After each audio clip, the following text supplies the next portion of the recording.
calendar changes, I am lucky that you are still here. So I appreciate you all, and I appreciate your grace, and I'm glad that we are all here tonight.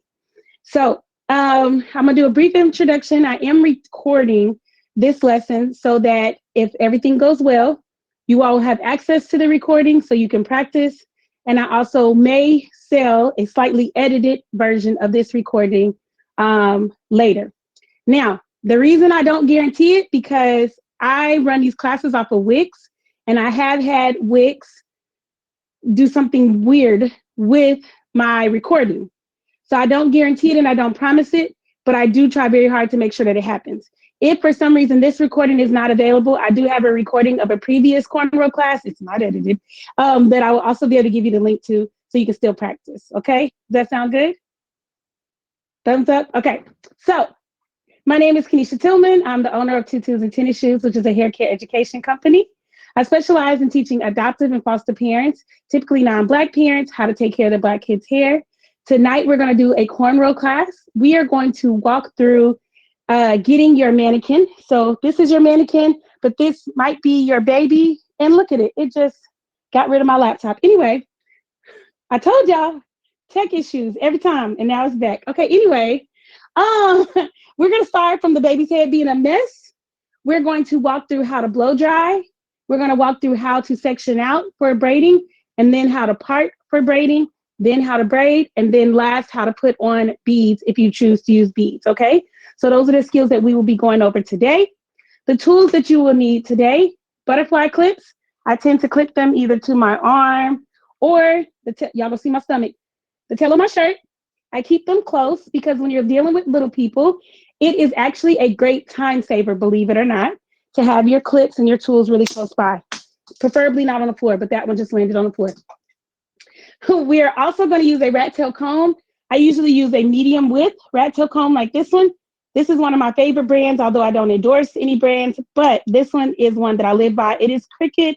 I pick them up in Sally's. They're a little pricey compared to most rat tail combs because they're about $7, $8 each comb, but they last forever. I haven't managed to break one, and I'm hard on my combs, okay? So that's one reason I still buy these. You don't have to have this brand. You just need a medium tooth rat tail comb. This is the one we're going to use for parting. This is also the one that we're going to use for fine detangling. And typically, when I see parents trying to learn how to cornrow, this is that one step that nobody tells them, or the one tool that nobody tells them really would improve their braiding. So what happens is they're not actually detangling enough to get a nice neat braid in. So this is like a magic wand, okay? We also have a larger detangling tool. This is a Crown Care detangling brush. It's a brand new one, so it doesn't have much flex. And or you can use a not quite wide, but bigger than this tooth comb, right? So it's bigger than the teeth in here, it has a little bit more space, but it's not super huge and wide. The reason why we don't use a super huge and wide one is because it's just going to brush over the tangles. It's not going to actually take those knots out, and we need to pull those knots out and they're able to cornrow, okay? We're good so far on the tools? Okay, so these are our basic tools. Let me get this clip off the floor. If it was a real kid, I would not pick it up off the floor, but we're using it on a mannequin. This is my blow dryer. I use a red handleless blow dryer. Again, it's not that I'm endorsing this brand in particular, but this brand does have a handleless blow dryer, which I like ergonomically, and it's a fair price. It's $30. Between $30 and $40, depending on where you pick it up, okay? So I first learned about handleless blow dryers from a stylist who I was assisting, but she had a Chi. And when I got ready to go buy my blow dryer, the Chi was like a couple $100. I haven't priced it recently. And I was like, girlfriend, even though I'm a professional, I'm not buying that. So what I have continuously bought for the last, my son is 15, for the last 8, 9 years is this same brand, these blow dryers. The one downside is they have changed their combs. They used to have a comb with an actual second set of teeth that were in between these that were shorter, and they were actually red. And when I tell y'all that was like heaven sent for detangling, it was the most amazing thing. I'm not sure what genius took it off the market, but for some reason they did. So now we're left with this one, and it comes with a wider one. I never use the wider one. I actually always lose it. And it also comes with a concentrator. Now you can detangle with a concentrator and like the Crown Care or Denman brush, but typically starting out, it takes a little bit too much coordination to do that. And on our little kids, they move around too much. So who wants to bother with that? So we're gonna do handleless and comb attachment if you have it available. Okay. Okay. So I'm gonna set that down, and yep, I'm gonna throw it on the floor because that's what we should do. Okay, so the other thing I have is a water bottle. This does have aloe and water in it because it's sitting on my station. Whenever you're working on your mannequin, you can just use water and you can use low quality products. You don't have to LCO your mannequin. Her hair is already over processed. There's no reconditioning it. Nothing's going to bring it back to health. It's going to forever be what it is. And it's usually kind of crunchy, kind of smells bad when it gets wet. It might even have some dead nits in it. It's usually a hot mess. That's just mannequins, okay? Um, the other product that we will be using is Shine and Jam. So you will need a braiding pomade. I typically recommend Shine and Jam because it is dummy proof. Not calling you all dummies, but what I'm saying is a lot of these edge controls have nuances to them that can make them harder to use. For instance, this one does give you hold for longer than this one, but this one turns white if you use too much. So does this one. This one is thicker than this one, but it doesn't give you long-term hold, but it does turn white, and it makes the hair look really dull. So if I'm just starting out in hair care, I want as many things that are going to help me get a win as possible. So that's why I'm always recommending Shine and Jam, because it's an easy win versus going out there and trying out these other products and trying to figure out what their little caveats and things are, okay? So there is a Braider's Shine and Jam that comes in a red jar. It's literally the same thing as this orange one, except for a slightly different scent, and it's a different price. It's usually $3 or $4 more. Don't feel pressed to buy that one. You can get the same results with this orange one, okay? Okay, cool beans. So we are also going to need a towel because we're going to spray our baby. So I hope you have a towel somewhere nearby. And that's it. So now I'm going to turn on, hey, Kathy, welcome. I'm going to turn on the other camera so you guys will have two views, okay? So one view will always be this one that I'm talking directly into now. It'll mostly be focused on the head and the hands. The other one is to my left, and it'll always give you kind of a side view. Let me know if either one of these views are not working for you anymore, or if at any point you can't hear me or something like that. Again, every time I run this class, there are technical difficulties. The last time I ran it and I was in Colombia, my computer got hacked. So, but we made it through and everybody learned how to cornrow. So I'm just giving y'all a heads up. I no longer have faith in technology or the internet or anything. The cloud, none of it. Something may happen, and I am counting on you guys to let me know if you can't hear me, you can't see me. And if we somehow all get cut off, just come back to the link. I'll be here waiting for you as soon as I get back, okay? Okay. Now I'm gonna turn on this camera.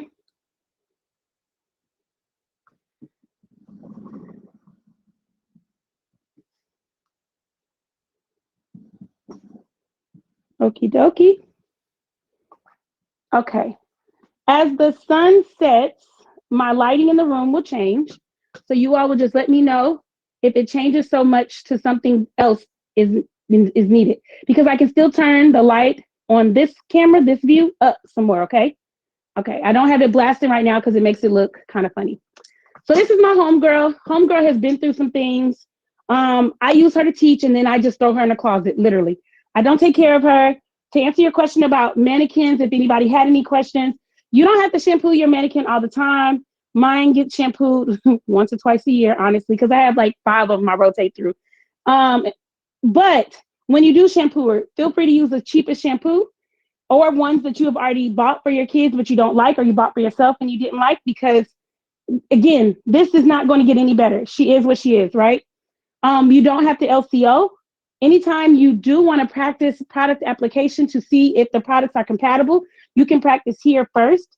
For instance, when I retwisted my hair, or when I twisted my hair in the way that it is now, I wanted to use this product, and had I been planning ahead, I should have tested my leave-in, the L from the Magic 3, and the cream with that gel to see if it would make those product boogers. Have y'all experienced those yet? They're hell to get out of your child's head. So anytime you're trying some new products and you want to see if they work together, try it on a mannequin versus trying on your kid's head. Okay? Okay. Other than that, you don't need quality products on her. So first I'm going to spray her down because she's a hot mess. If yours is a slightly hot mess, she's fresh out the bag or she's fresh out the closet, spray her down as well. This spray bottle that I have is a continuous spray bottle. I think I got this one off of Temu actually because Temu had them cheaper than everybody else. Sally's has them. Sally's overprices them. The beauty supply has them. They kind of overprice them too. Cheapest place is Shein or Sheen, however you say it, and Temu. Amazon has some. You can usually buy them in sets. I have some on the Tutu storefront as well to make it easy to find. Okay, so we want her pretty wet. Now we are going to section for control. So even on your child, so on a human, I do not detangle the whole head at one time. What happens with curly hair is when you detangle the whole head, it curls back up before you get to the section you want to style in. So what we're going to do is a rough part from the center of her face to the nape of her neck. And you're going to have to be gentle because we didn't detangle. So there's going to be some tangles along the way that are going to try to resist the comb, and we're just going to move right around those. Now, this parting doesn't have to be exceptionally perfect, so you don't have to go back and clean it up yet. We will get to that when we get to cornrowing. This is sectioning out for control. This part will not be seen at the end. Now, when you are cornrowing, so what I'm teaching you right now is the basics and how to section out for control, and we will style from these quadrants. As you become more proficient, you will section for control in ways that benefit your ending style. So for instance, we are going to go from the crown, from the hairline to the nape of the neck, down the middle of her head. And so that means our ending style will be separated in half one way or another, unless we go in and we fix that. Now, as you become more proficient, you might have braids that start in this corner and go all the way to the other corner in the back, but you will section the hair for control differently when you get ready to do that. So I'm going to give you the basic guidelines. You're going to repeat these steps and adjust the partings as needed for your finishing style. Okay. So even if you're doing that's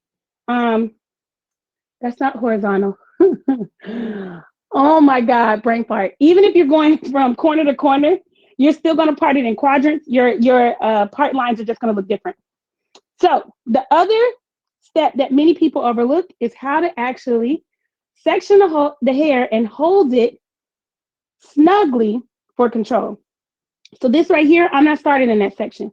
So what I'm going to do, even though it's not detangled, is rotate my wrist with a firm grip until that hair makes a complete revolution and it's not pointed towards any of the partings. Then I'm going to take my butterfly clip and hold it there. Typically, most children who have hair long enough to braid have hair long enough to section off in a clip like that, okay? We're going to do the same thing for 3 of the other sections. The only one we're going to leave free is that front right section, that front right quadrant.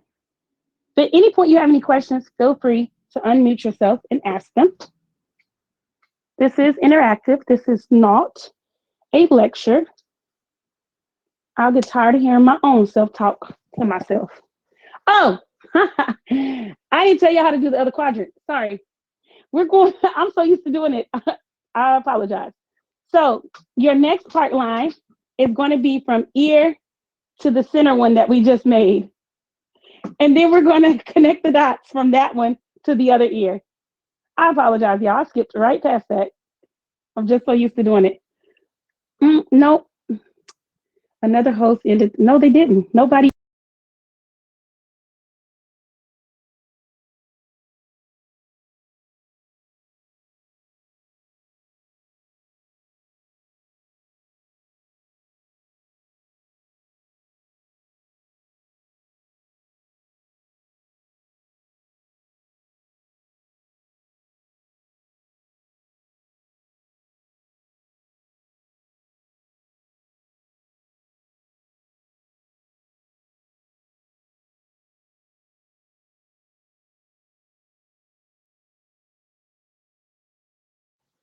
See what I mean? Lovely technology. It told me another host ended the video. There is no other host. I have no clue what it's talking about.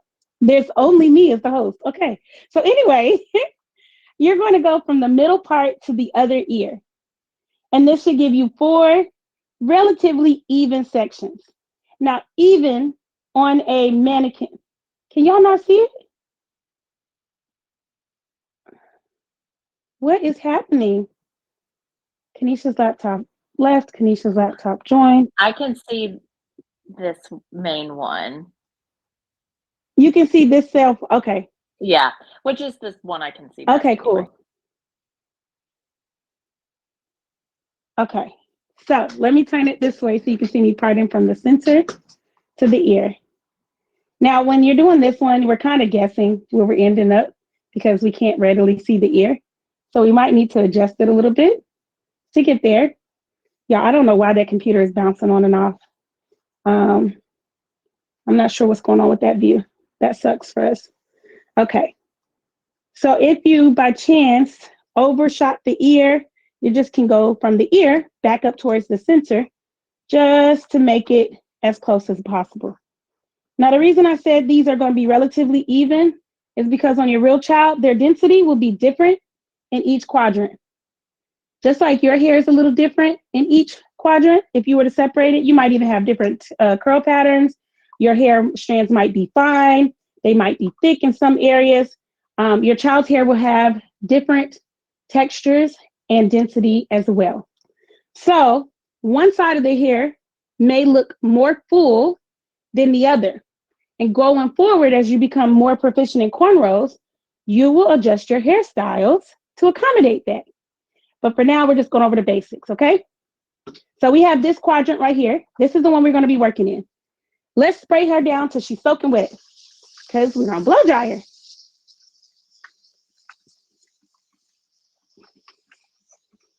Okay. Now she looks like she's freshly shampooed. We didn't even towel dry her. She is completely, entirely soaking wet. Now, on your real baby, you'll want a heat protectant. So what we'll do is we'll towel blot.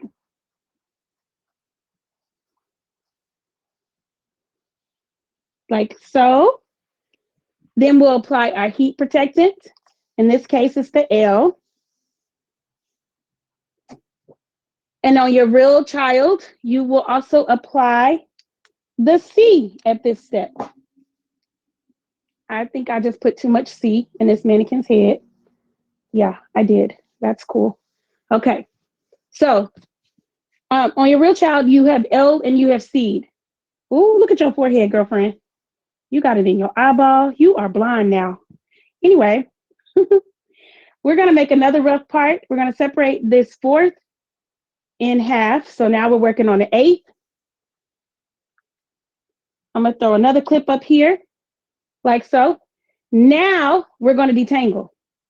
On a mannequin, it's kind of easy because her supposedly 4C hair in all the Amazon descriptions is really wavy. It's not 4C. So we're either going to take our wide tooth comb or we're going to take a tool like the Crown Care Detangling Brush. Either one. We're going to go through this section. So we'll start at the roots, pull the tangles to the ends. And then pick at them until you don't have any more tangles.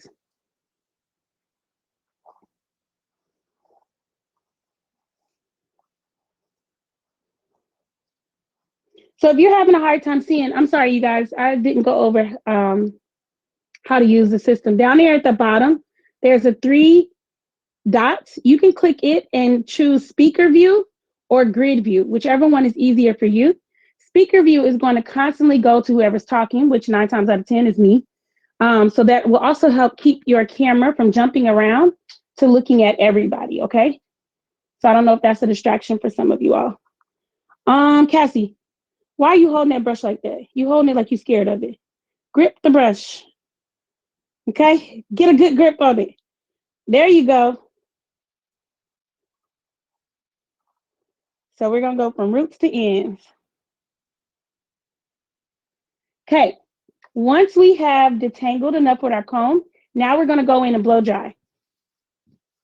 With the blow dryer, I know a lot of parents are scared of causing damage, So the thing with the blow dryer is, one, you don't ever want to direct the blow dryer at the head. So right now, the comb is perpendicular to the head. Any air that was going to come out is going to go directly to the scalp. Your child that's probably already dramatic is definitely going to act a whole fool because that hot air is blowing directly at their scalp and it is uncomfortable. That can burn them. So we don't do that. Our blow dryer should always be parallel to the scalp. Always, always. And it's always in constant movement. So just like when you iron and you keep the iron moving so that it doesn't scorch clothes, you keep the blow dryer moving so it doesn't scorch the hair. We're always going down the strand. We're never blowing up the strand. I don't know why people would do that anyway, but sometimes it happens because that'll cause damage. That'll ruffle the cuticle on the strand. And we're actually wanting to smooth the cuticle on the strand as much as possible and stretch the hair out. Okay. So your blow dryer is always parallel to the scalp and goes from roots to ends, always moving in a consistent motion. Okay. I'm going to mute my phone so you don't have to listen to my blow dryer, and we'll all get started blow drying. I can see you, and I will unmute and help you if I see that you're doing it kind of wonky. Okay. Okay.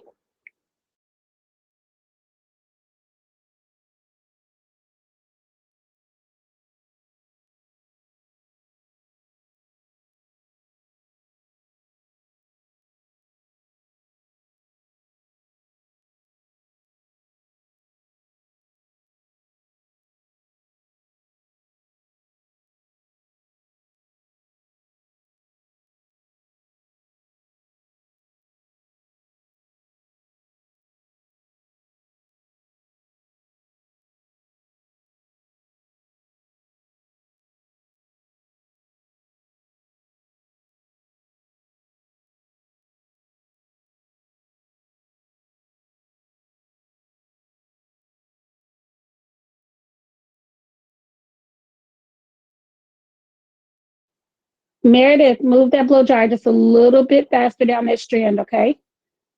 So you want your speed to be just a little bit faster. That way you don't Okay. cause any damage. Okay. Yeah, I'm listening. Okay. Oh my gosh, turn off. Okay, there we go. uh, oh, Cassie, yours is frozen at the moment. So when it comes back on, I'll give you a look. And Miss Kathy, I can't see yours very well. It's kind of frozen too. Oh, is it only frozen on the computer? Yeah, maybe it's only frozen on the computer. Technology. I love it. Okay. So now I've done this first eighth. I'm gonna take the second one down and do it. Now, depending on your child's density, curl pattern, or whatever, you may have to go smaller than an eighth. You may have to go to a 16th because if they have really thick hair, that eighth will not be something that you can work through. If they have really long hair, that eighth may not be small enough to get as much of the curl pattern out as possible. This is also something that you will practice and have to do if you take your child to most professional braiders who are not licensed cosmetologists. So braiders usually require the kids or any client to come shampooed, conditioned, and blow dried out. Cosmetologists tend to say that they will include it. So I'm gonna mute and do this last eighth.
So I'm gonna pause right here because I want you all to see the difference.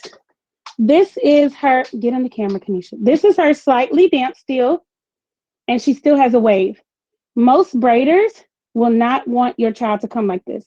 They will want this to be completely blow dried out and more stretched than this, even on wavy hair. Okay? Because if you leave it kind of damp, by the time you get to your braider, this will have curled or waved back up into a tangled state. So when they ask you to come blow dry it out, they're not talking about this. They actually want it straighter than this. Okay? So I'm gonna keep blow drying so that we get it there.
Okay, so now we've completely blow dried. I hope you can see the difference in the texture and how much of the wave has been taken out. Let me lower the lights and put the phone right on top, hopefully. Okay, not me, the mannequin. Thank you. Can you see the difference in the texture now? Thumbs up? Yeah? Okay, awesome.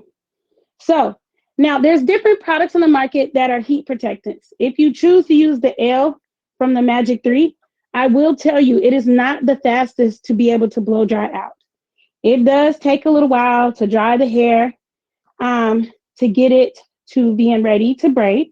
There are other products on the market that say like 30-second blow dry or 6-minute blow dry and stuff like that. They have other ingredients in it. Okay. They have other ingredients in it that make it evaporate water faster. I don't know how those affect the hair long term. I would assume that they also cause dryness. I've had a lady use one on my hair not too long ago. While she got through my blow dry really fast, um, she was on a silk press and a trim. My silk press didn't last, one, and I didn't like the smell of it. So the next time I went back, when I got my hair braided down for a wig, I gave them the LCO.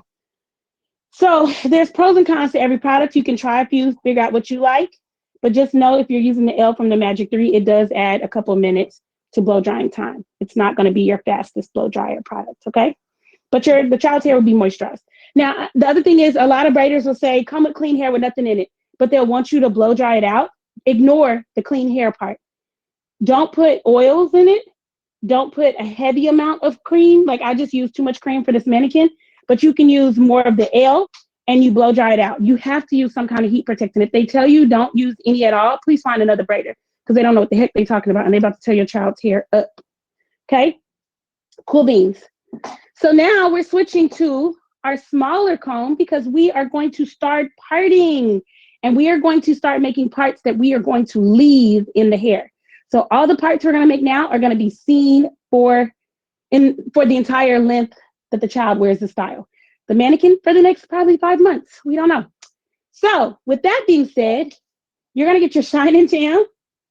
Okay. You're going to put a hunk of it on your non-dominant hand. Now, white parents, it's not your hair. Okay. So we are literally going to put a hunk. I know when you do your hair, you use less products because you don't want it weighed down. But when you're doing curly hair to kinky hair, you're going to use more products.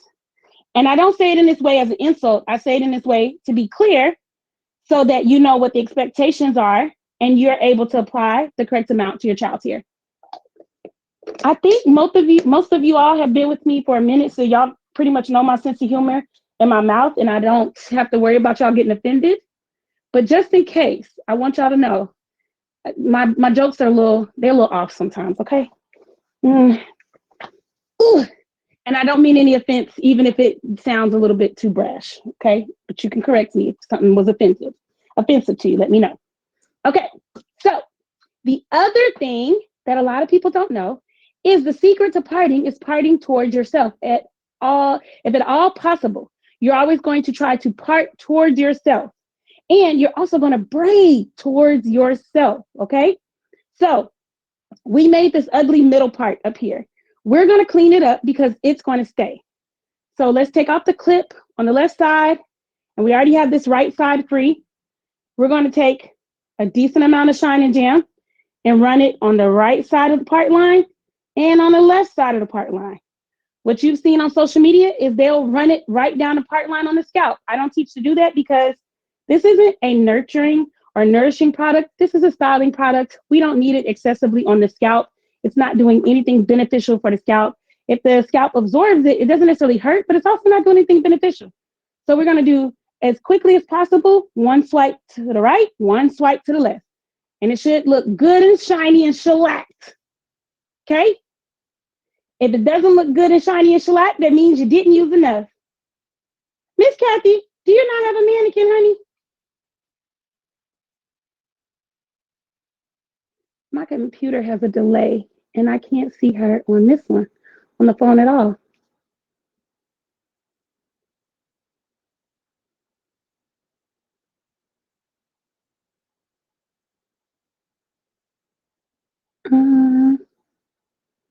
Okay. Oh, you do have a mannequin. Okay. Sorry, it took me a while to see it because I can't see you on the phone. I can see myself. Oh, let me go to the other screen. Okay, there you are. Cool beans, cool beans, cool beans. I wish I could take myself off of there. Anyway, so we got it to the right and to the left. Now we're going to go in and clean up this part. Now remember, we're working on a mannequin. So no matter what we do, she's going to be a little wonky. However, your child will not. We are, girlfriend, you are not above your nose. Wow. Okay. Anyway, so now we're going to do a deep side part to the right. So bring your comb above the eye. You always use facial features as a way to kind of gauge where you're parting. So since we're going to do a deep side part, because that middle part was not from her nose, I don't know where I was parting, we're going to do a deep side part from the middle of her eyebrow, okay? That means that some of that Shine and Jam we put over there was unnecessary, and that's okay. We're just going to apply more. All right, so you're going to get your rough part in. It's like the rough draft of your papers, which I don't even know if these kids have to write papers anymore and know what a rough draft is. Anyway, in your rough draft, go to the right, go to the left. Oh, I said that backwards. Go to the right, go to the left of the parting with some braiding pomade. Now that you have braiding pomade there and it's shiny and it looks shellacked, clean up your part. Any of those tiny fine hairs. So you got a 2-year-old and her hair is just now starting to mature. You have a mixture of vellus and terminal hair. Some of them are really short and they stand up. Guess what? This Shine and Jam is your magic wand because it's going to stick those small hairs in the place that you want them, either to the right or to the left of your parting, giving you the ability to make a clean part.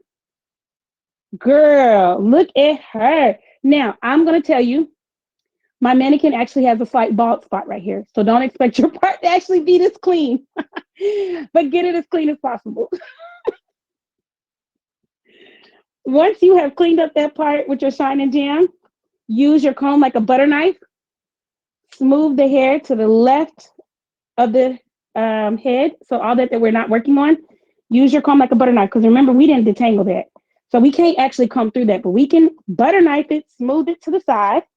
We can rotate it, make sure our ends are not towards any of our part lines, make sure it's firmly gripped, and put a butterfly clip over there to hold it in place.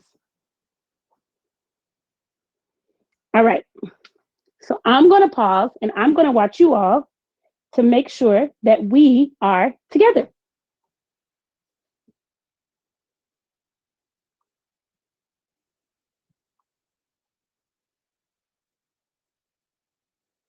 Meredith, is the back quadrants of your baby in clips?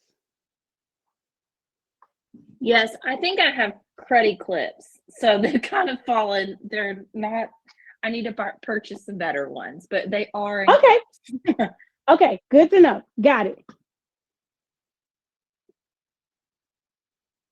And then Miss Kathy. Okay, I'm gonna look at you on the computer because now my phone is not showing me. Oh, there you are. Hey girl. Keep going. I'm just watching you. See how you doing. I can't hear you. Can you unmute yourself? Do you use this part to part or the end of it? I always can't. I don't know which. I always normally use this one. Okay. Okay. Good. Very good question. So your microphone isn't working. Okay. Got it. Okay. So who just asked me about parting with the comb? It was me, Meredith. Okay, got it. So Miss Kathy, please type in if you have any questions or if I need to slow down if your microphone's not working. And Miss Meredith, I'd be happy to answer your question. So when I am parting, I tend to hold my comb like a pencil, especially when I'm trying to clean up the part. So if I'm doing my final part, I'm holding it like a pencil and dragging that front tooth along the scalp. If I'm just doing a rough part because the hair is tangled or whatever, I use the rat tail end. That's helpful. Thank you. No problem. Great question.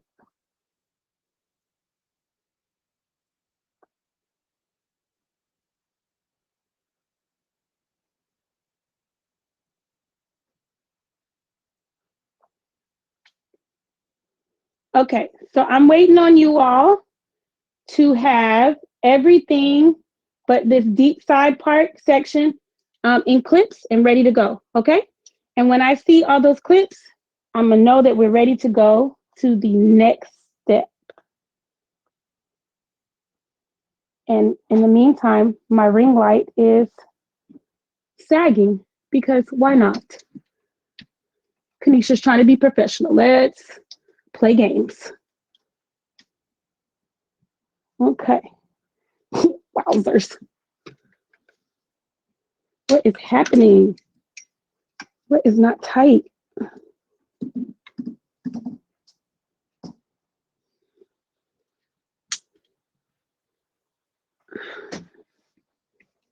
You are a hater.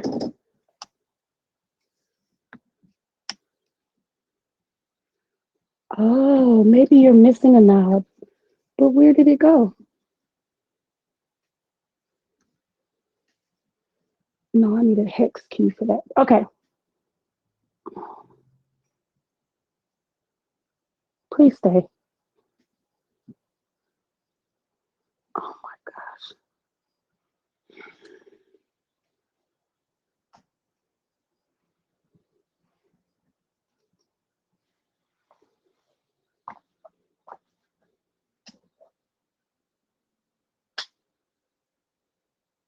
Okay, it finally paused. Let me get back in the camera. There we go. All righty. So Miss Meredith, you're ready. Miss Cassie, you're ready. Miss Kathy, you're almost ready. Cool beans, cool beans.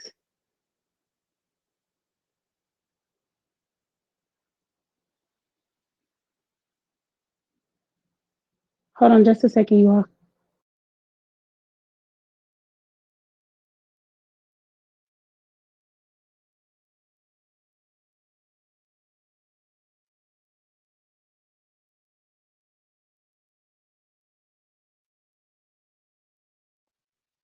My teenager is ignoring me.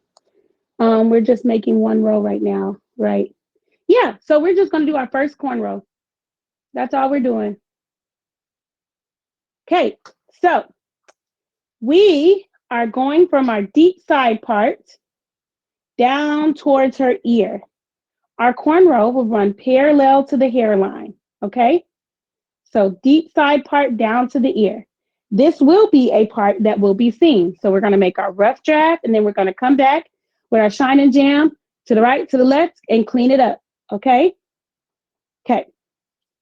So, hairline or cornrows that follow the hairline are great for children with very fragile edges, great for children with edges that are growing back in or haven't quite matured. So, my toddlers, my sports girls who've been wearing those sweat headbands all the time, my babies who have been pulling their hair back into ponytails, so my preteens, the ones that like to throw it up in messy buns, and my teenagers who decided they should play in wigs and now they have no edges. Cornrows that go parallel to the hairline give the hairline an opportunity to strengthen back up because the tension is not as much on the hairline because it is spread out throughout the cornrow. Okay. This is also a great place to start if you're new to cornrowing and your child is new to it, because you can do 2 or 3 or 4 braids in the front at the hairline and it will look like a bang, like it's supposed to be only 2 or 3. Really, it's you practicing getting used to cornrows and your child getting used to cornrows. But nobody will know that. They'll think, oh, that's really cute. Look at you adding some little detail in the front. And you can go, yeah, girl, I sure did. It's really cute, huh? Meanwhile, it's just because we haven't quite learned how to do a whole hairstyle yet. And that's A-okay. It's a great transition choice. So remember, when you're going back to clean up your part, you can butter knife any of those little hairs that need to go either to the right or to the left of your part to get a nice clean part. Now, another question I often get is, well, this is, the head is a curve. So how do I keep the same width of my part all the way down the part? And the answer is you don't. So right here at the corner of her hair, the corner of her heads, right, it will get thinner because the hairline curves up. And if we were to curve our part like that, which could be a design, then all the braids behind it will have to do that same curve. But we're giving the illusion that we're making braids that are straight down. So while this is probably an inch wide, this right here is not even half an inch. And then down here, it's probably half an inch. And then it kind of widens back up a little bit down here. When you are cornrowing, you are creating illusions. So you're going to count on the density of her hair to keep that cornrow a similar thickness, even though the part varies in width. Okay? So as you become more proficient, you'll also learn how to part to accommodate varying densities, even in single cornrows. So when I clip this one out the way, I clip it way back here. So I have all this flat space for my hands. You are going to use this for your hands. How many of you all already know how to French braid? Thumbs up if you know how to French braid. Okay, so Miss Kathy, Meredith, do you know how to French braid at all? Okay, so Meredith, you will not be unlearning anything. Kathy and Cassie, I will be repeatedly telling you to take your hands out of the air and rest them on this child's scalp. Okay, and if you need a sip of wine, this is the time to get it. If you drink wine or you want to make a mimosa or whatever, I'm telling y'all, when I was doing hair care tour, that's what changed everything. I started giving folks mimosas, and all of a sudden they stopped overthinking it, and we were getting through cornrows left and right. I lied to you not. It's the greatest thing ever. All right, so now we have our final part in. I'm gonna put a little bit more shine and jam over here just to make sure it's not in my way. I'm also gonna put some at the hairline because we did not. Now we have shine and jam on both sides. We're gonna take our rat tail comb and comb the hair towards the center of the part line. This is what gives you the illusion that the braid is super tight and super neat. It's not super tight. It's the product and the way that we directed the hair before we braided it. Okay? So you have enough shine and jam on your mannequin's head if you run that comb through and it tries to stand up. If it does not stand up and away from the head and it tries to lay flat, you don't have enough shine and jam. Meredith, use a little bit more. There you go. Okay, So another question I get is, are we applying Shine and Jam from the roots to ends? No, girl, because as we braid, the Shine and Jam is going to travel down the strand with us. And if by chance we need some more, we will apply it and I will show you how. Now, your kids, they're going to complain. Your youngest ones are going to complain the most. They are going to seem like they are having surgery with no anesthesia. As long as your hands are rested on the scalp, you can sound them out. If you practice resting your hands on the scalp, I can almost guarantee you 98.99% of the time, you're not pulling their hair too tight. Now, if I can't get you to break the habit of trying to braid in the air and wrapping the hair all around your fingers, there's a chance that there's too much tension on it. But as long as your hands are rested on the scalp, there usually is not way too much tension. Your youngest kids are going to act the fool. That's a part of their age. And the more you sound it out or talk them through it, and talk them through it is relative. I'm not saying talk the entire time, but, give them some coachings, let them know like, hey, okay, if it's actually hurting, you need to let me know. If you keep screaming like this, I don't know when it actually hurts. I think the sky is falling, that whole little story type thing. Okay. And then you can also bribe them. I bribe children all the time. It works out great. I tell them, count to 100. If you get to 100 before I finish this braid, then you get a prize or whatever trick that you come up with. Now, typically on a little kid, we're actually going to start in the back of their head. And whatever design you're going to make, you're going to do the back of their head first because they don't like holding their head down. But for educational purposes, we're doing this one. I'm telling you now, if you're doing a kid's head and you're doing their whole head, start them in the back. When they have the most patience, and this is the part that they like the least, you want to get it out the way. So when you get to the front, it's easier. You can tell them to watch TV. You can distract them. You have more options when they have the least amount of patience. Okay, cool beans. The other thing is store your comb in their head. That way you're not looking for it. That way you don't have to reach for it. They can't toss it off the couch while they're doing extra stuff and they're dramatics and they're trying to dance or whatever they're doing. Store it in their head. They try to touch it, move your hands.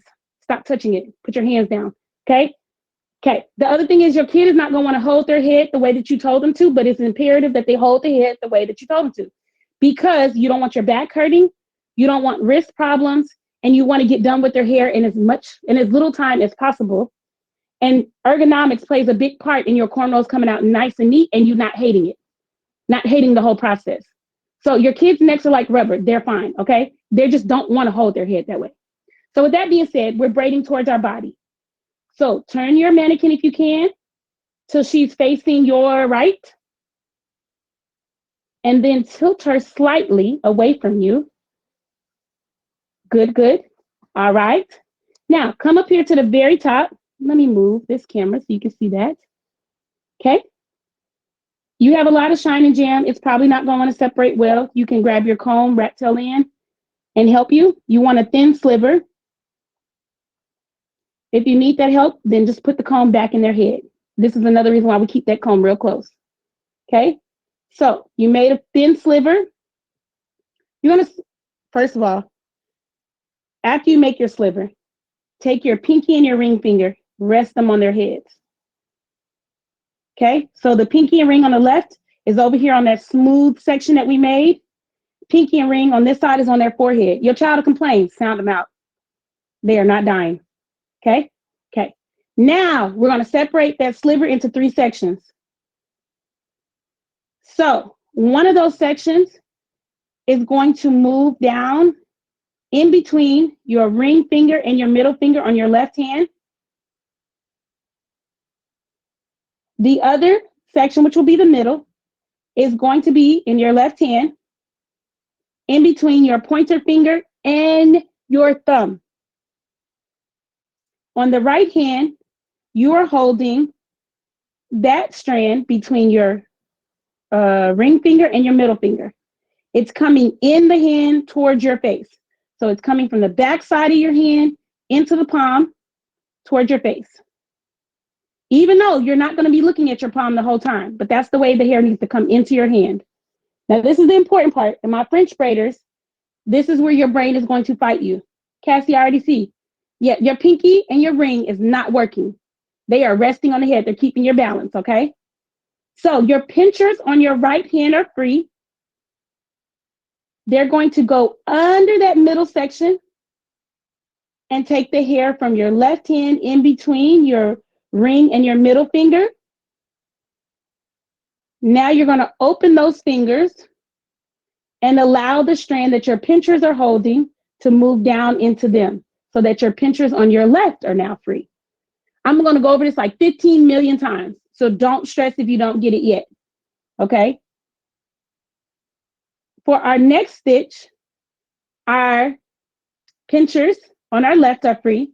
They're going to go under that middle strand that the right pinchers are holding and grab hair from the ring and the middle finger on the right. My fingers are going to open and allow that strand that's in the pinchers to come down to the ring in the middle. So now my pinchers are free on the right hand and can go under that one in the left. So the pattern, and we're not picking up yet, okay? The pattern is your pinchers are always working and they're hungry. So they're always eating hair from your ring and middle on the opposite hand, okay? Always eating the hair from the ring and middle. Okay, so I'm gonna start over again. Oh, and it's hot in here. Where is my fan? I don't need you rotating.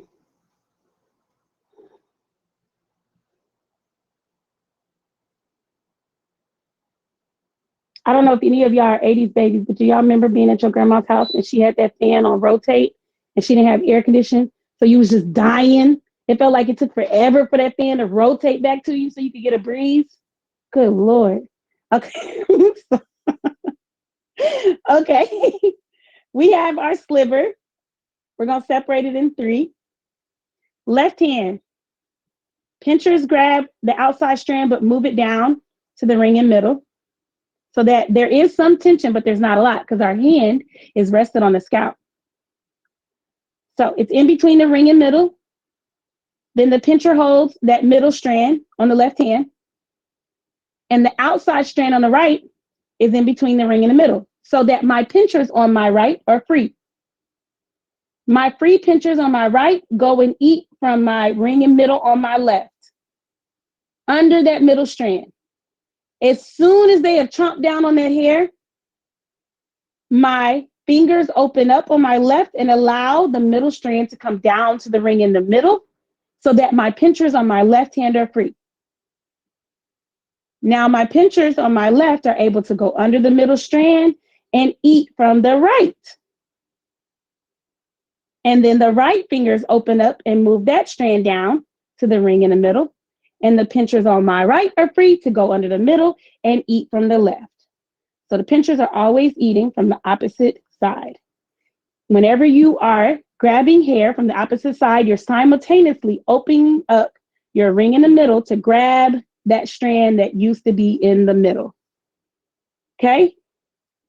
Meredith, you're looking good, but I want those hands rested on the scalp. Yep. Kathy, you're looking good. Concentrating. Okay.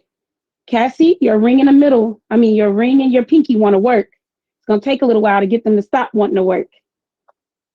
But you're going to get it. Okay.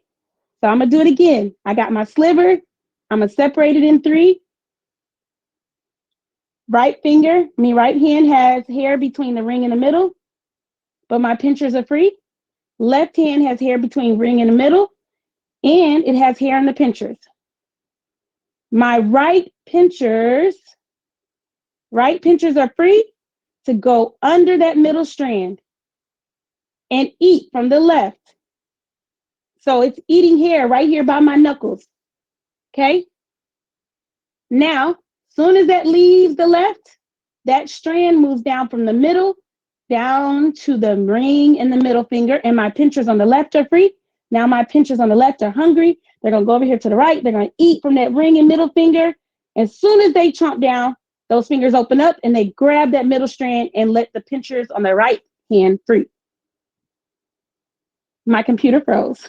So now I need to look at y'all on the telephone. Oh, y'all's hands are frozen there too. Magnificent. Okay. So I want y'all just to practice that over and over. We're still not picking up. so that I can make sure that y'all have the movement, and then we're going to add in picking up, okay? But just continue doing it because technical difficulties, my screens are bouncing back and forth, and I cannot see y'all yet.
Okay, so I'm having a really hard time being able to tell what y'all was doing because the computer keeps freezing.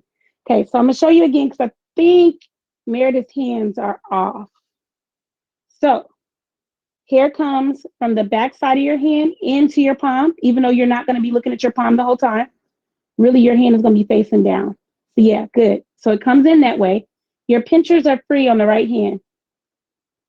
And remember, your ring and middle are resting. Your ring and your pinky are rested on the head. Okay, so pinchers are free. On the left hand, that hair is coming in from knuckles to palm, just like it is on the right. And your pinchers are holding that middle strand. Okay, cool. So pinchers from the right go under middle strand, eat from the back side of the left hand. Under middle, back side of left hand. Take your right hand, and it's just your pinchers. You don't need to move your whole hand. It's just your pinchers moving under that middle strand. Okay, so they're going to grab from the left ring and middle, bring it over to the right. Soon as they grab, that middle strand moves down to the ring and middle, coming in from the knuckles to the palm. Now you have free pinchers on the left. You're going to go under the middle strand that the pinchers on the right are holding, eat from the ring in the middle on the back side. Soon as they munch down on that, that middle strand moves down to the ring and the middle finger. Now your pinchers are free. Under the middle strand, pinchers are free.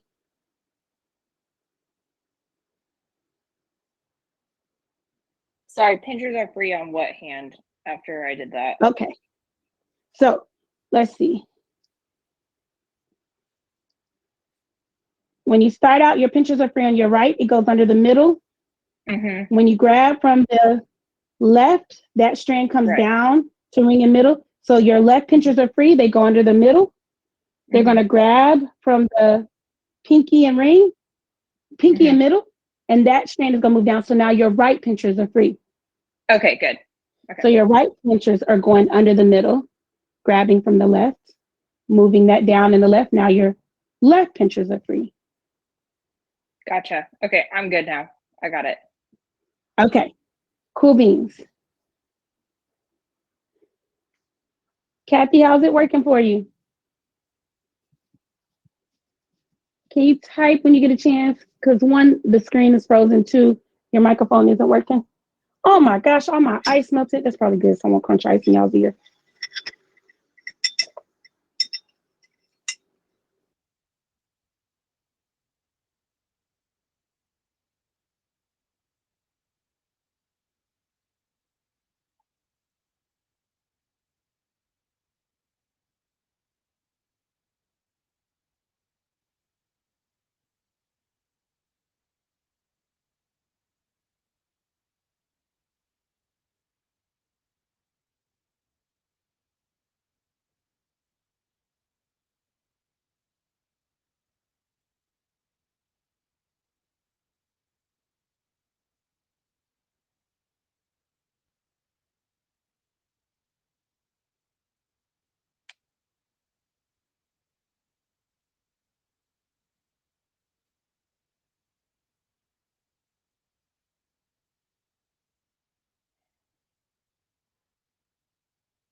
You're muted right now. I don't know if you're supposed to be talking.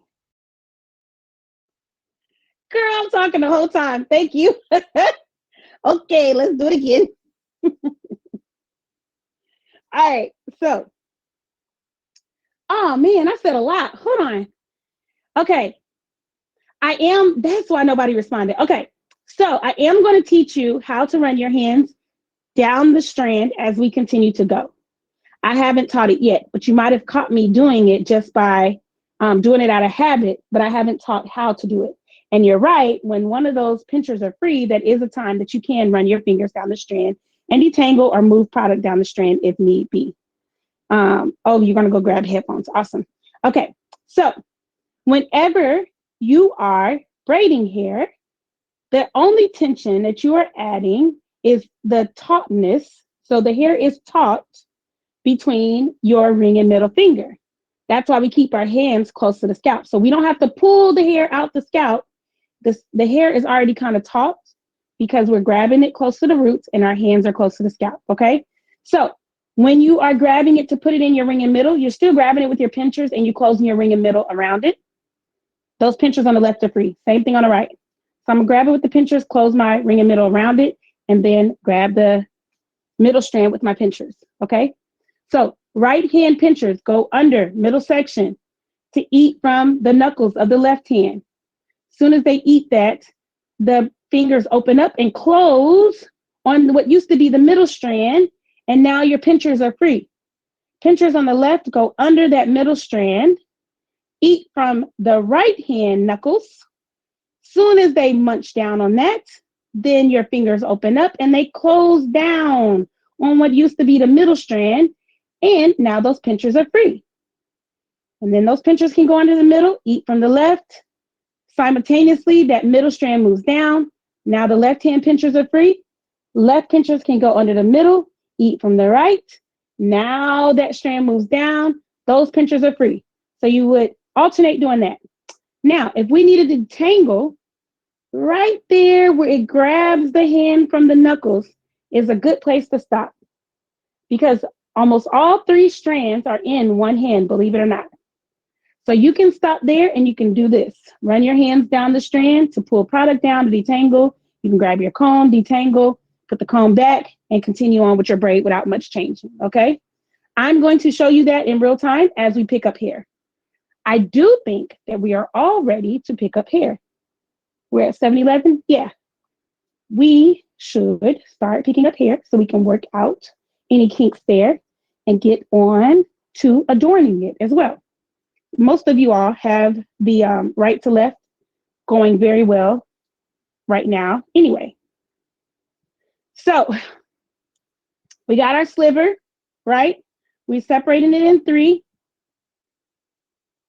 We're going to do the first couple stitches and we're not going to pick up anything. So we might do 4 stitches.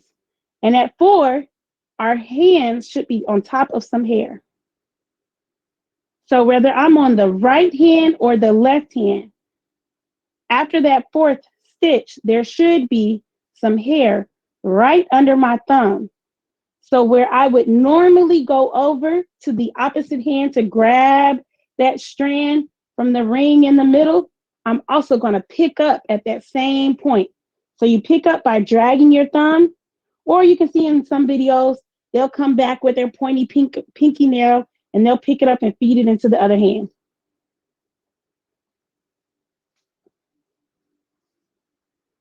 And this is why when I told you guys, yes, the hair is coming from your knuckles into your palm, but you won't be looking at your palm the whole time. This is why, because as you are braiding down, your hands need to be facing more towards the scalp to easily pick up as you go.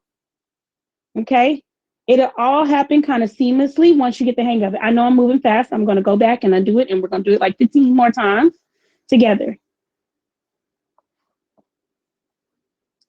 Okay? So let's go back and do it together.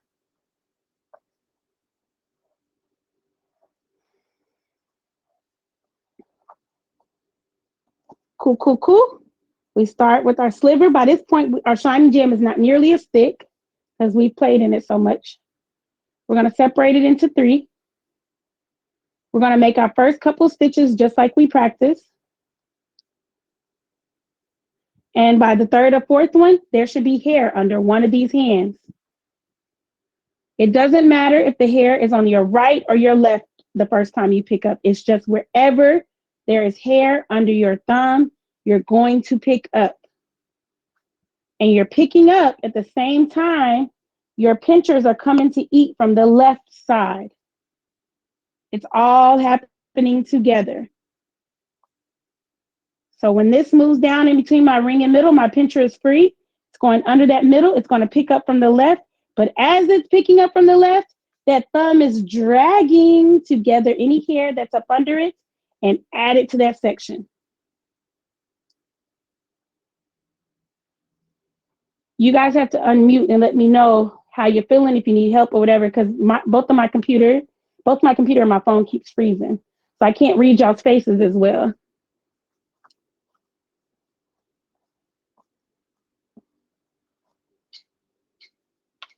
If you need more Shine and Jam to keep the hair that is not being braided out of your way, feel free to reapply and clean that part up. Sometimes this will happen on your live child where you've played in it so much, or maybe they decided they needed to go to the potty, and of course, they didn't got lost in the toilet, so now the Shine and Jam is not the same, so you need to apply some more. That's okay. Again, Shine and Jam gives us an easy win. It's not going to turn white. It's not going to do anything because you applied more. Some of those other braiding pomades, you apply too much and it turns white. It gets crusty. It does all kind of interesting things. When I'm picking up, should it just when my right pincher comes over, or when my left pincher comes over too? Are you picking up? So it's either one, either pincher. So okay. On your choose larger, one. On your, yeah. So it's whichever one there's hair. Gotcha. Okay. Oh, I see what you're saying. Right. Because so, when I come back this way, I will just pick that up, so there won't be hair for that. I gotcha. Yep. So the only time that this rule of thumb changes is like on your really skinny cornrows. And sometimes when you're watching videos, you'll see the braider will just pick up with just their right hand, like they get in a rhythm, especially if they're doing stitch braids. But that's because they're doing a skinny cornrow. And so the hair that they're picking up, you won't be able to tell that it's all picked up by the right hand. But if you do a large, chunky cornrow, you're going to be able to tell because it's going to be over-directed. There's going to be places where you kind of waited too late to pick up. Cornrows tell on themselves.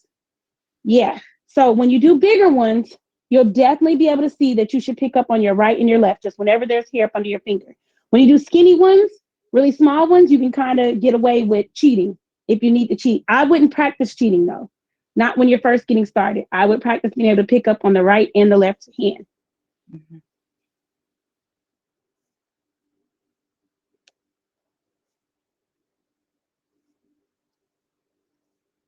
So the other thing about ergonomics I forgot to tell y'all is the proper height. Cassie, right now, I know you probably don't have a lot of choices, but like when you have your kid in front of you, the way you're having to bend over to get to your mannequin is going to hurt your back.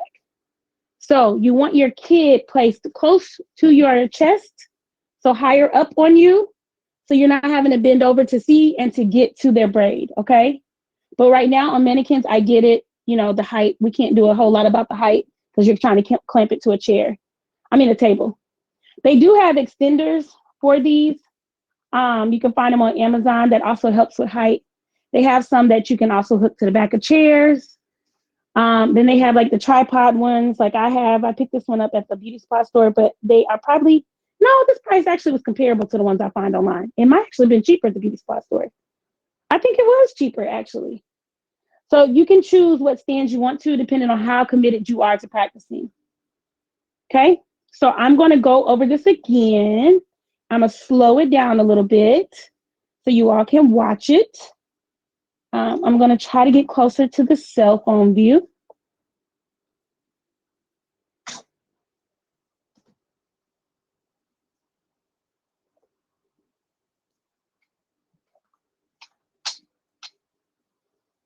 Okay, get her right smack dab in the camera so you get a nice close-up view. Okay. Got my sliver. That's actually a hunk. We want a sliver. Separated in 3. So ring in middle. Pinchers on the left hand. Ring in middle on the right. Okay, pincher going to the middle, grab from the left, drag it down the strand to bring my shine and jam or detangle, whatever I might need to do. If I don't need to do that, I can just keep grabbing. Oh, there's hair under my thumb. So I'm going to pick it up, and I happen to be picking up with my right hand. Incorporate that. Now my left hand is going in to grab from the ring in the middle, and there's hair there as well. So I'm picking that up. Smooth it out to get it nice and neat if I need to. There's not hair to pick up right here at the corner because it's less dense. Remember we talked about creating that illusion? So I might do a couple stitches before I actually have hair to pick up again right here at the corner of her head. And that's okay if you have to do a couple stitches and there's no hair. You don't have to rush to pick up hair. Every time you make a stitch, so every time your pinchers go to eat from your ring and middle, there may not be hair to pick up. That's okay. You don't have to pick up anything. Just do a couple more stitches until there's hair under your thumb to drag and pick up. My browser may need to be updated. Wow, thank you for telling me in the middle of class. So awesome of you. Please go away.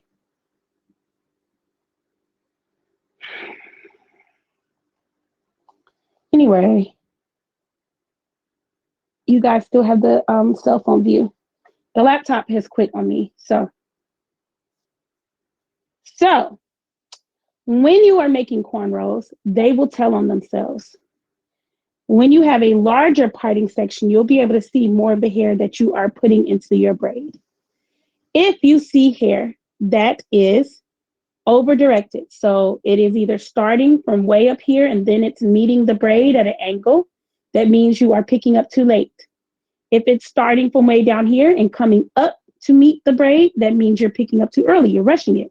So if you're picking up too late, you need to pay more attention and pick up what's under your thumb as you are trading back and forth. If you're picking up too early, where it's coming from down here and meeting up to the braid, that means you need to do a couple stitches before you pick up. You're rushing it, okay? So those are two ways that they tell on themselves. Let me make another mistake so that you can see that. If you get out of rhythm, so, okay. You get out of rhythm, you forget where you are, you don't know if the right finger should be eaten from the left, or the left should be eaten from the right. So you just do something. Did that again and brought it over, and now we're back on track. So we think. Well, if you look closely at the braid, you're going to notice that one of the strands had to really go a lot further to get back to being incorporated in the braid. And it looks like under there, there's almost a twist. That's because I got out of rhythm. So instead of transitioning to the opposite hand, I just rotated everything on my right and then got back into my rhythm on my left down here. So whenever you see these mistakes, you can look at them and be like, oh, okay, I see what I did. And now I know how to autocorrect. Now, if I had finished the whole braid and I noticed there was a twist in the middle where I got out of rhythm one time, y'all don't take that braid down. Send that kid right on out the house with that twist. Because anybody that sees that, they're obviously standing too close and they need to be paying for you to take your child to a braider. Okay? So we don't stop whole hairstyles for mistakes like that. We try to correct them in the rest of the braid or on the next braid. And then the next hairstyle, we try not to make them at all. But if that's the only thing that's going wrong on your cornrow, then we just don't worry about a little twist every once in a while. Okay? We do worry about whether or not the braid is nice and neat. We worry about whether or not the hair is detangled. We worry about whether or not that parting is nice and neat. Okay? But we used our shine and jam and we used our rat tail comb to help ensure that those things are happening. So here we go. Remember, you always want to braid towards your body. Do a couple stitches. Don't have any hair to pick up yet. Oh, yes, I do on the left. So that left thumb drags, picks up that hair, and then continues with another stitch. And then the right drags and picks up a little bit of hair. Make sure these are separated where they should go. And then we continue on with that stitch. Now you're not picking up large chunks, you're picking up small slivers, okay?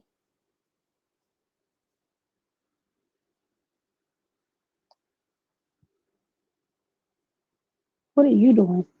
Come on in this braid. Okay, there we go. So the other thing your braid will tell you is where you held your hands. So if we had a larger section, matter of fact, I'm just going to demonstrate it because otherwise it's not going to make sense. And this what I'm getting ready to show you can be considered a mistake, or you can use it as a technique.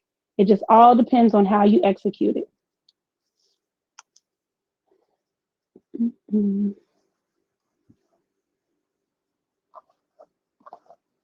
You guys don't have to repart your baby. I just want to show you something. You can continue on the section that you're working on.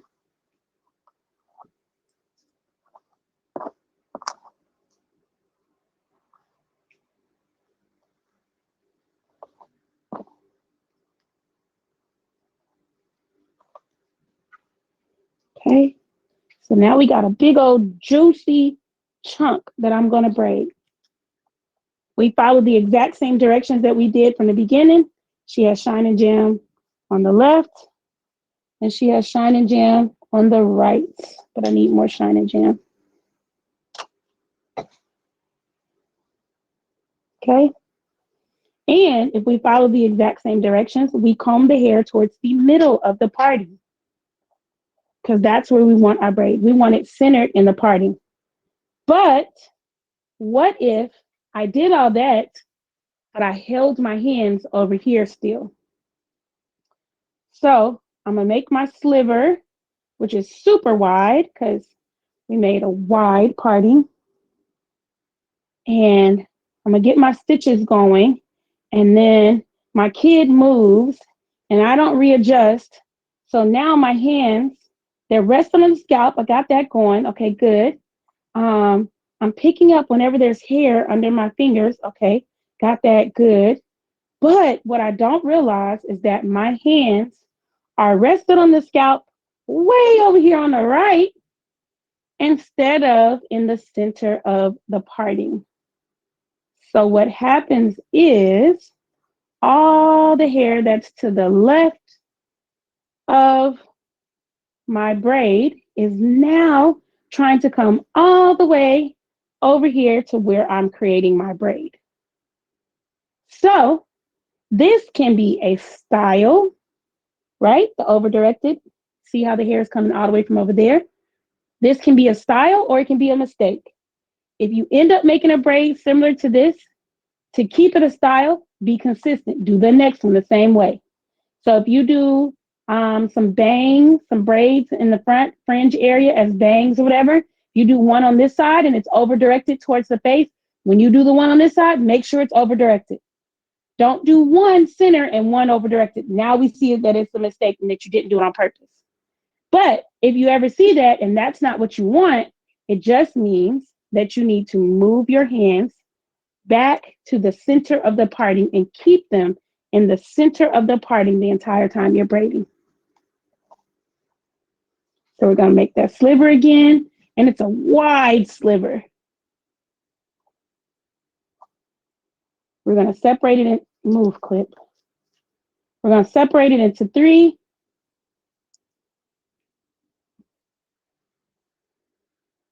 And we're going to pick up whenever there's hair under our fingers. We have a hard time picking up. We can use that rat tail comb to push hair into that finger.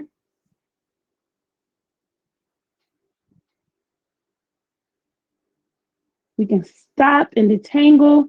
We can redirect hairs that are trying to go everywhere versus into the braid.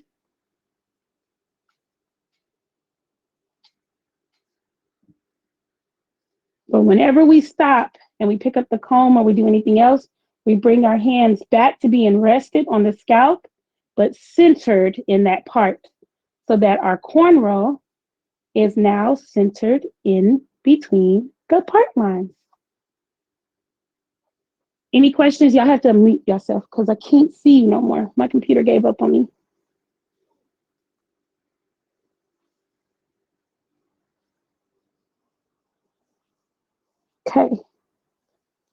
Cool beans.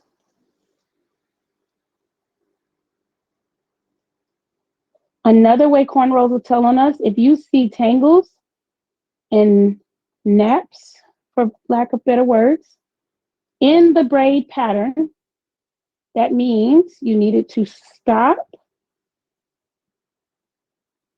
when all the hair could be contained in one hand and comb and detangle that section. Finish the stitch, comb and detangle that section. Finish the stitch and comb and detangle that last section. So 3 stitches, you've now touched all 3 sections. Okay.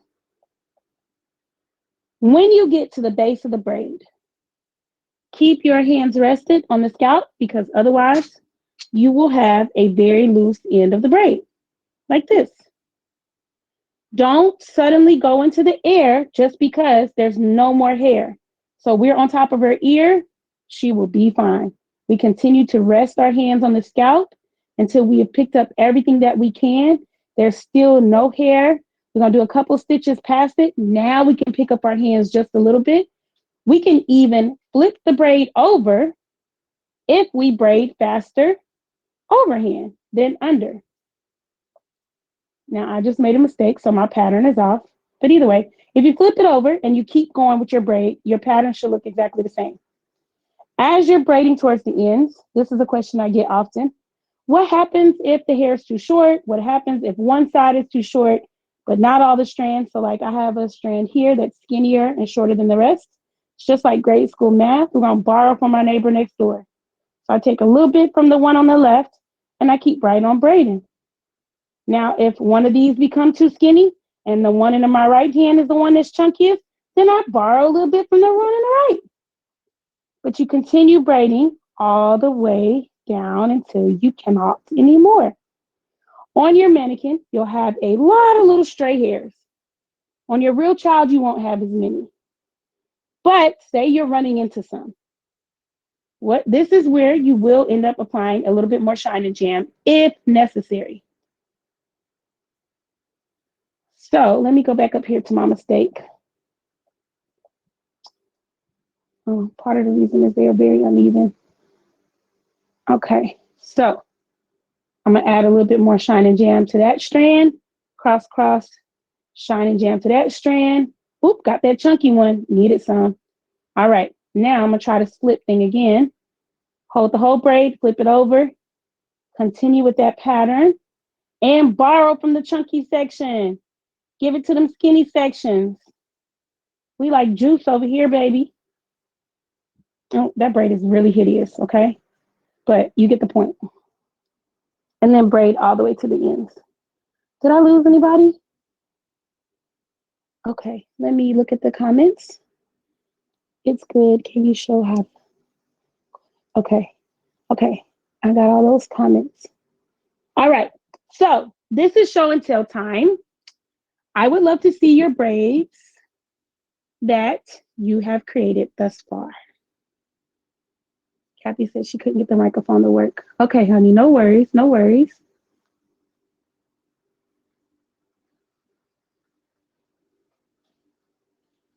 So if you can adjust your mannequin to, hey son, to let me, or bring your mannequin to the camera so I can see your braid.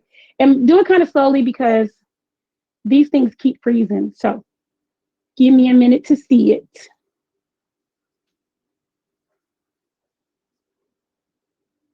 Oh, Cassie, looking good. Oh my gosh, good job, Meredith. Great job. You guys got it. Great, great, great. I'm proud of y'all. Miss Kathy, when you turn your camera back on, if you get a chance, let me see your braids, okay? Oh, I'm so proud of y'all. Good, good, good, good, good, good. Okay, so you have the basics. You can officially tell somebody that you can cornrow. The things that you're going to do from here on out is practice repeating what you just learned, okay? So if you're going to do a whole head, you're going to attack each section the exact same way and just repeat the process. Any of your mistakes that you see in your braids now, I've also told you how to recognize them and how to correct them. So don't freak out if you see them. just know like, oh, I picked up too early. I'm not going to pick up as early on the next one. Or I'm going to take this down and try it again, and I'm not going to pick up as early. Or I'm going to make sure that I'm keeping my rhythm, okay? That's why I like to teach how to see the mistakes and how to fix them. So that way, when you get done with your braid and you're like, oh my God, it's a little wonky. How do I do that? How do I fix it? Whatever, you know. The other thing is when you get down here to this end, keep your hands, they don't have to be rested on the face, but they do need to stay close to the head so her braid doesn't do this. If you braid it with your hands out in the air, the braid is going to stick out straight from the head. So keep it this way. Okay. Oh, your video is on, Miss Kathy? Girlfriend, our phones or our devices are hating on each one of us. I am so sorry, Miss Kathy. What you can do, Miss Kathy, because I think you're in the post-class hangout group, is after you have done it a couple of times, just post a picture and let me troubleshoot from there, okay? Okay, sounds good. Awesome, no problem. Okay, so we're going to move on to adorning the braid. I'm going to make a skinnier, do I have chunky? No, I got chunky beads. I don't have to make a skinnier one. So I'm going to grab some beads. I'm going to walk you through how to make the bead strand. And then I'm going to show you how to put them on and how to put the rubber band on. And that way it is a smooth, non-time consuming process, okay? So first things first, get the shine jam off my hand. You can scrape it back into your jar. We don't need it anymore because we've completed our braid. Next thing is, and you may not have this right now, and that is okay. You're going to pick up a spool of sew-in thread from your beauty supply store, or you're going to order it. And it's called sew-in thread. So it's either going to say weaving thread, sew-in, or sometimes they misspell it, like the translation will be wrong, and it'll say, it shouldn't say sewing thread, sewing, it should say sew-in, sew-in. Because if you get sewing thread, like for your sewing machine or hand stitching, it won't be strong enough. The tensile strength won't be strong enough. If you get embroidery thread, it's stronger, but it's thicker and it likes to separate into smaller. It's not fun to bead with, okay? So you want sew-in or weaving thread. They should be about $1 a spool to maybe at max $3 a spool, okay? Anybody charging any more than that, let them keep it. Go find it from somewhere else. So I tend to do a yard. So from your nose to your fingertips is about a yard. And I cut it there.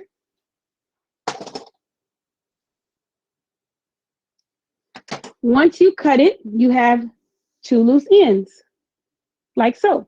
Those loose ends, you're going to put your permanent bead on. So for my permanent bead, I'm going to grab one out of here. It's a heart-shaped one. I'm going to put both of those ends through my bead, through the bead. Oh, don't be disrespectful because we're online. Could you use a beater instead? You could, and it's time consuming and they break. So yes, you can. But this method is a little bit faster and it's more dependable. The reason it's faster is because depending on how old your child is, you can put them to work. So instead of them getting an Academy Award for acting a fool in a chair, you hand them not the whole bag of beads, some of the beads and the thread that already has this knot on the end, and let them put beads on the string in the pattern that they want for their hair.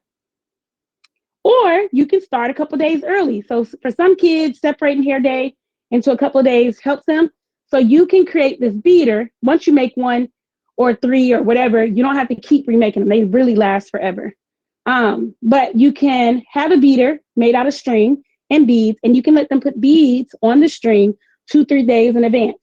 Or maybe sometimes when they're bored or they're in first grade and they're working on AB patterns, AABB, whatever, you can have them making beaters and then just hang them on the wall. Mine are on the wall on push pins.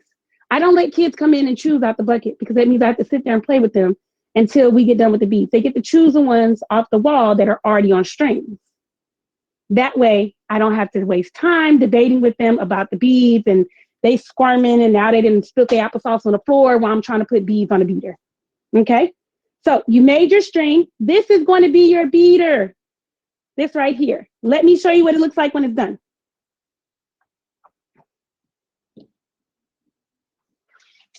This is one that has chunky beads on it. Come into the camera. Okay? So my permanent bead is on the bottom, and it's a chunky bead because this beader is going to have chunky beads. And then I strung the beads on top of the loop. So here, coming to the camera. Here's the loop. Stick the loop in the bead until you relatively, why is it doing me like this? Until you relatively fill up the string. So you're going to string your beads on strings like so. And you're either going to have the kids do it while they're getting their hair braided, or you're going to do it a couple days in advance. Either way, it saves you time. Now, those beaders, some of them you can buy pre-beaded. That's a good hustle. If you don't mind spending the money for that, absolutely, go ahead. Some of them, they come with the beads in the packs, and most of the time, those ones in the packs, they break. If you have an impatient child and you've done a lot of these chunky braids, a lot of times that beader is not going to be sufficient to handle the density of this braid while you're putting the beads on, okay? So you can use a beater, but here, this one is just a little bit more versatile. And yes, I've had a beater break in the middle of hair day. You have had one break? Yeah, my husband had to go to the hair care store in the middle of hair day while I was beading. Yeah, those beaters are a pain in the butt. I throw them away. I don't even try with those. But some people love them and like they work for them. I throw them away. So when you have your string, it's all full of beads. Come into the string. You're going to stick your pincher fingers through there. Okay? Pinch your fingers through the loop. Take that loop, grab the tail end of your braid, and decide how many beads you want to slide up. I think this little girl did this pattern. I think this pattern ends at the two glow in the dark ones. So we go below the two glow in the dark. We push, push, push, and slide them up onto the braid. It looks more complicated than it is. It should be a fairly easy transition. So you put your fingers in the loop. You're going to grab the tail end of that braid, hold on to the tail end until you get all the beads right up there, button up against that braid, and the braid starts to fold on itself. Now you can let go of that tail end and use the other hand to continue pushing the beads up. Okay? Remember, y'all screens are frozen and or black. I don't know what's going on. So if you need to ask me something, please unmute yourself to ask me, okay? Now, for my older kids, it's not as much of a concern of them taking them out, chewing on them and things like that. But for my littles, it is very much so a concern. So what we do to try to mitigate some of that and make it harder for them is we take a large tail. Y'all see how long that tail is? And we wrap that entire tail up, okay? Then we take our rubber band in the screen. We rotate it at the base, right by the bead first, and then we allow the rubber band. So we put this finger, no, the live video has not ended.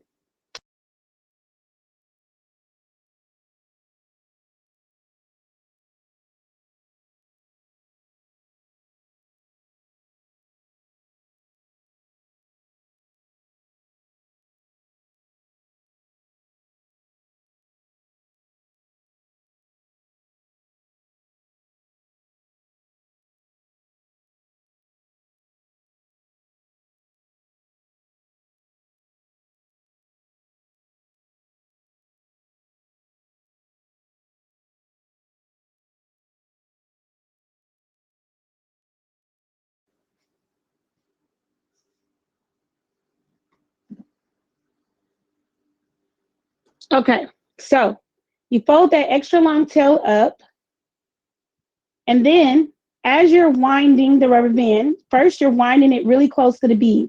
Then you kind of stick your pointer finger of your non-dominant hand, so for me that's the left, in the middle, and you basically make the rubber band wrap on two ends. So it's wrapping close to the bead, and it's also wrapping down here. So if your little one wanted to take this bead out, they'd have to spend quite a bit of time picking at this rubber band that is now very much so thinned out and hard to grab because it's spread out on this whole tail, or they'd have to pull very, very hard to pull the length of this tail out from the tightly wrapped rubber band and out of this bead to get them all off. Okay, so once you wrap those rubber bands and it's nice and smooth up against the strand and it's pretty far up, so like at least half an inch up, you're going to pull those other beads over it. And ta-da, you're done. And then you just repeat it. Okay, so say we've braided the whole head. We've done all the beads. Notice that we L and C'd in the beginning, but we did not add any O. O is still happening. Now that you've done the whole head, you're going to go ahead and O down your part lines. So if you're using a Magic 3, it comes in a bottle with a dropper top. If you have any other oil, then you want to pick up like a color bottle like this from Sally's. Okay? And it goes faster if you can do it this way. If you're using a solid oil, then you're going to run it down the parts. So remember, we made sure we didn't block the scalp with Shine and Jam. Now we're using a natural-based oil, nothing mineral or petroleum-based, so nothing that will clog the pores and suffocate the scalp. And we're just going to run it down the strands, okay? You can, if you want to, put a couple drops on the braid and just kind of brush over it, but usually that's overkill, is usually not necessary. You are also, for your finishing touches, you're going to get your foam wrap, and you don't need it for class today, but you will have it for your real child. Your foam wrap, so I use Lotta Body. There's other brands, but Lotta Body, again, gives us a lot of wins. Old, classic brand. There's lots of brands on the market, but this one doesn't cause me any problems. It doesn't flake. I can use too much and not have any consequences. So you're going to foam wrap the style. You'll put quite a bit on there, and you will use your hand to kind of smooth it lightly over the braid in the direction that the braid is going. So remember those little flyaways that we tried to smooth down with the Shine and Jam? Some of them may still be trying to stick up. Maybe they escaped us, whatever. This foam wrap is going to catch them and create the illusion that every hair is in place. So at home, you'll use a scarf at this point. You might use a wave cap. You're going to foam wrap the whole head, but we're pretending because we did not braid the whole head, okay? So, wow, really? Okay. So you might use a wig cap, a wave cap, whatever. You're going to put some kind of tight-fitting head covering, not a bonnet. Not a bonnet. It needs to fit snug on their head. And you're going to allow the foam wrap to dry and set in place. So that may take 10 minutes if it's hot outside and y'all get in the car and the windows are down. That may take 30 minutes. It's winter. You know, you might keep your house a little bit cooler. I don't know exactly how long it's going to take for your house or your child's hair and density. Typically, I tell my clients when they leave to keep their child's head wrapped up until they get home. You can stop at the grocery store. Your child gonna look like she had surgery because she's gonna keep them papers on until she gets home. And they usually comply because they paid me to do their child's hair, and they know that if they let the hairstyle dry, that hairstyle will last them longer. So these are the finishing touches that helps the hairstyle look exceptionally clean and nice and neat without a lot of tension, and that gets the hairstyle to last as long as it possibly can. Okay, so that's how you finish the style. Again, you can use a wave cap, wig cap, a scarf, a do-rag, anything that fits snug. Your kids are going to complain. That's the other thing. They're going to complain. They don't want their ears tied in it. Nobody cares, okay? Tie the scarf over their ears, get it nice and snug, and then pop their ears on top. But if you try to tie that scarf behind their ears, it's going to keep inching up, and it's usually going to sit on their hairline and eventually rub that hairline out. So the way to keep scarves and stuff on is tie it way down on their head, over their ears, way down here towards their eyebrows, pop their ears out, and it will naturally move a little bit above their eyebrows. Let them complain, sound it out, tell them they have to wear a scarf so that their hair lasts, okay? They're not dying. It's not cutting off their circulation. Even your sensory kids, it's not doing anything to them that they're saying that it's doing to them, okay? Okay. Now, the hairstyle has been in for a week. It still looks good, but you're concerned about whether or not the hair is dry. We do need to re-moisturize. So what we're going to do is take some L, mist the style. Then we're going to take some O, go right on along those part lines again, okay? If our style is frizzy, our kid tumbles. Our kid thinks that their head is a dust mop. Our kid fights with the dog. The hair is frizzy. We have re-moisturized. We put a little oil on there. We're going to foam wrap again, tie it down just like we did that first time. That buys us some more time. That will give the illusion that the hairstyle is not as much of a mess as it is. If, for instance, you've done larger cornrows and you have a lot of hair that needs to be directed towards the braid, you're going to apply foam wrap, take the rat tail end of your comb, use it like a butter knife. Okay, overkill. Thank you. And smooth the hair to right under the cornrow on both sides. So if you've done a large French braid, you've done a large headband braid, we're on our 4th and 5th day, the kid has done a whole number to it, maybe they dunked their head in a bathtub, don't freak out and immediately take it out. Try some of these tricks to see you can create the illusion that it still looks good. And if you can, rock it, ride it out. Now, if your child has 3 anything hair, their hair is going to stop, their hairstyle is possibly not going to last as long. My little baby, her name is, her initial is D. She's very busy. She's biracial. She don't shut up the whole appointment.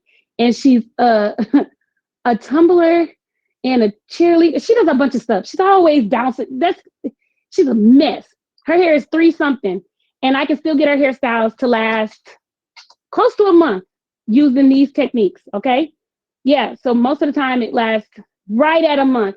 And by then, because she's all over the place and she kind of runs her mama, her hairstyle comes down mostly because she's tired of it, not because it looks a hot mess. Okay? So now your tools, we need to talk about other styles anyway. But as long as they're kind of 3B and up, this is great. 3A, where it's really, really fine. It barely has any curl pattern. We might need to talk about some other hairstyles that'll be healthier for them. Okay? And then it also won't be as time consuming because your 3As, when they're really on the fine side and very little curl pattern, it's not going to last you. It's just very hard to get it to last. Now that foam wrap will help. So if you got a biracial baby and she looks more white, then because there's somebody in the post-class hangout group that has that going on right now. They have a biracial baby and she looks more white. Her hair is more white. You can barely tell that she's biracial. And her sister has more color, more texture, but they want similar styles. This is some of the ways that you can kind of achieve similar styles and get both to last close to as long as each other. Does that make sense? How we feeling? Good? Y'all can unmute yourselves. Are y'all proud of yourselves? Because y'all really did do it. Online. I'm so proud of myself. Good! That makes me so happy. Me too. Yay! Yeah. Okay, I think she's doing good. If I could just keep my hands on the head, I think I got it. I felt pretty natural, actually. Good. So I told you ahead of time because you're already a French braider that was going to be a challenge. So you're just untraining your brain. And again, if you are interested in wine or whatever, it does help untrain the brain. Yeah. So that's great advice. Just saying, I'm not saying get drunk. Have a sip. But that's all it is. And it's just like riding a bicycle. The more you practice, the better you get. So your first couple of braids may be a little janky. Especially when you switch to your kid, you're going to be like, what in the hell? Just commit to headband braids. Just the first 2 till you get used to their hair texture, till you get used to doing it up, till you get used to them moving. Because there are going to be times you're going to have to move with them. Most of the time, the expectation is that they move their head where you tell them and they keep it there. But little ones, you're going to move a little bit. And so it's till you get more dexterity and used to the rhythm, you're going to have some places in your braids that are a little wonky while they're moving. What would be a boy version of that? Of doing a headband braids? So a boy version, because you do have a boy. Sorry. Shoot.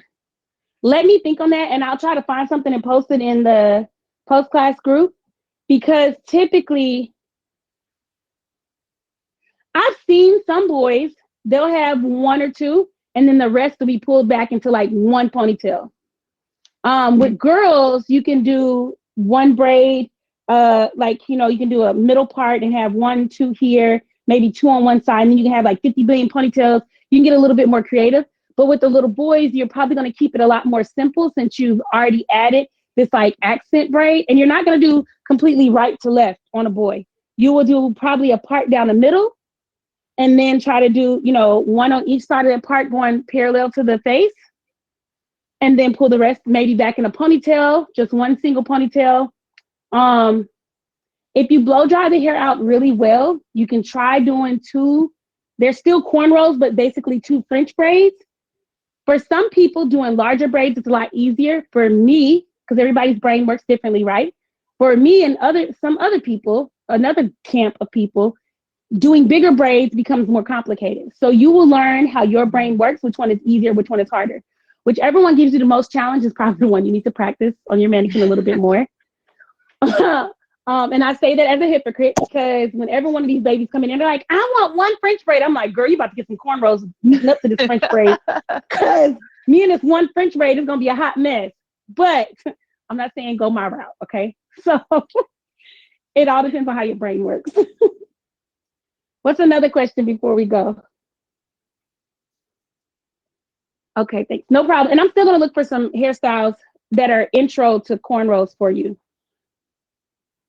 For boys.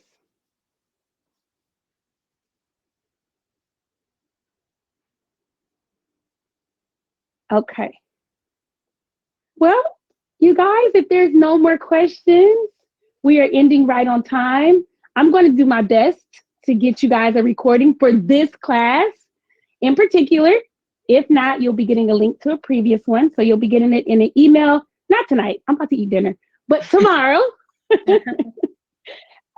And feel free to practice whenever you want to. If you're in the post-class hangout group, feel free to post a picture of your practice and you can ask for any troubleshooting, not just from me, but from other parents, because most of the parents in there have been where you are.